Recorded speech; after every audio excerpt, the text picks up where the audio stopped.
फरीदा उन हजारों महाजरीन में से हैं जो अपनी जिंदगी का ज्यादातर हिस्सा बांग्लादेश के दारुल हुकूमत ढाका के मीरपुर महाजर कैंप में गुजार चुकी हैं।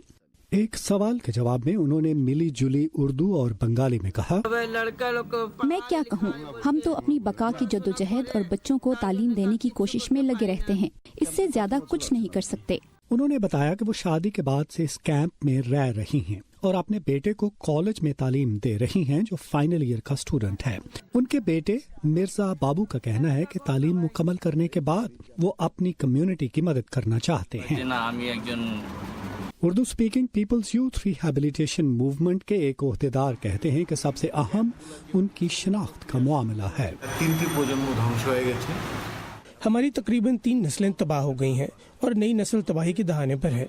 हमारा बुनियादी मुतालबा ये है कि उर्दू बोलने वाले लोगों को बांग्लादेश में इज्जत व वकार के साथ बहाल किया जाए। सन 2003 में बांग्लादेश की आला अदालत ने एक फैसले में कहा था कि सन 1971 के बाद मुल्क में पैदा होने वाले तमाम बांग्लादेशी हैं। एक सर्वे के मुताबिक 2.5 लाख से ज्यादा उर्दू बोलने वाले बांग्लादेश के मुख्तलिफ इलाकों में 81 कैंपों में रहायश पजीर हैं। उनमें से 25 मीरपुर में हैं। कैंपों में रहने वाले अफराद को शिनाख्त के मसले की वजह से अच्छी मुलाजमतें मिलने में मुश्किलात का सामना होता है। हमें मुलाजमतें, तालीम और छत पर छत चाहिए। हम इस मिट्टी में पैदा हुए हैं और हमें इस पर फख्र है। हमें बांग्लादेशी होने की हैसियत से तमाम बुनियादी हकूक मिलने चाहिए।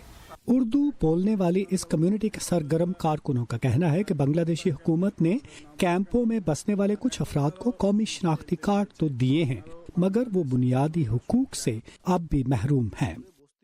सलीम हुसैन के साथ नदीम याकूब, उर्दू VOA।